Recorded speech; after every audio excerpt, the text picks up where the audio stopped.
Scholastic Audio presents Lines of Courage by Jennifer A. Nielsen, read by Jody Harris. Felix was hurrying home from school. Mama would be anxious. "We must not be on the streets if we can avoid it," she had told him only that morning. "The Russians have begun to say that the Jews are spies, that we cannot be trusted." Felix had rolled his eyes. Surely nobody believed such a foolish thing. But Mama continued, "Wherever these camps are, they must be able to hold a great many people.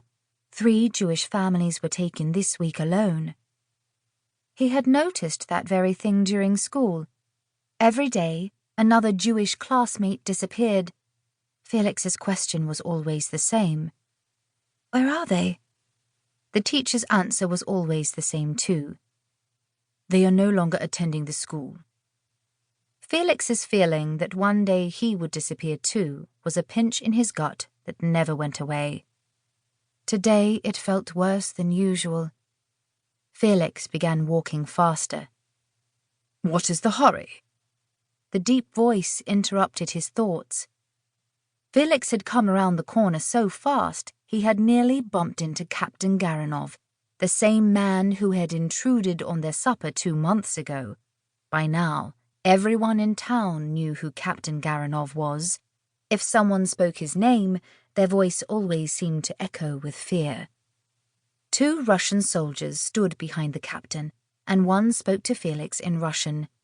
Felix shook his head, unable to understand the words, which they seemed to take as an offense based on their glares. Captain Garanov shifted to speaking in German. "You've grown taller since that evening at supper." Felix glanced down but didn't say a word. The last time he had spoken to Captain Garanov, it had ended badly. He wouldn't make that mistake again. Captain Garanov continued. "At that supper, I asked your mother to help me collect the names of Jewish families who may need to be relocated outside of Lemberg. So far, she has not provided those names. Perhaps you could help me." Felix didn't answer, and he wouldn't. How could he, when he knew what would happen to any families he reported? Captain Garanov folded his arms. "Do you think I have forgotten our last conversation, the disrespect you showed to me? Give me the information I want. Otherwise, I just might send you and your mother to those camps." Felix's heart raced as he debated what to do. How could he refuse the captain's request and still protect his mother? But she had refused to give the captain any names, so he could not give up those names either. Still looking at the ground, Felix mumbled, "I cannot help you." "What? Speak up!" He raised his head, forcing himself to look directly at the captain. "I cannot help you. I will not help you. Lemberg is not yours and the fight here is not over." Felix knew that he would pay for those words, but he didn't regret saying them. Papa would have done the very same thing. Felix had told his father he wanted to earn his own Medal of Courage. Perhaps he just had. He was afraid, absolutely afraid. But he was also proud of himself. Better still, he knew Papa would be proud of him too.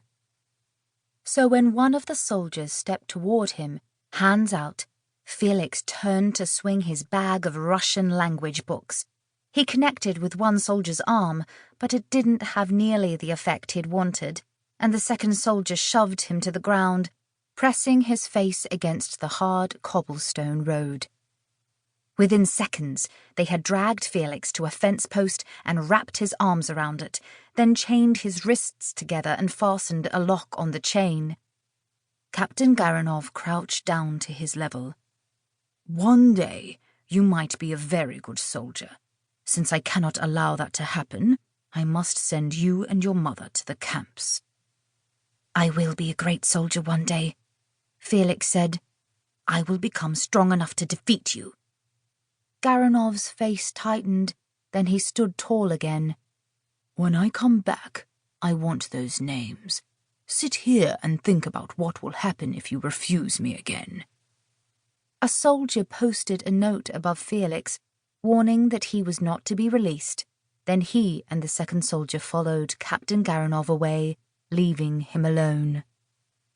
Felix heaved a few deep breaths, trying to hold himself together, even as snowflakes began to fall around him.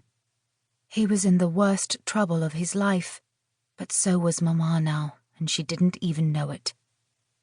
He didn't know how things could get any worse, but he had no doubt that before morning he would find out.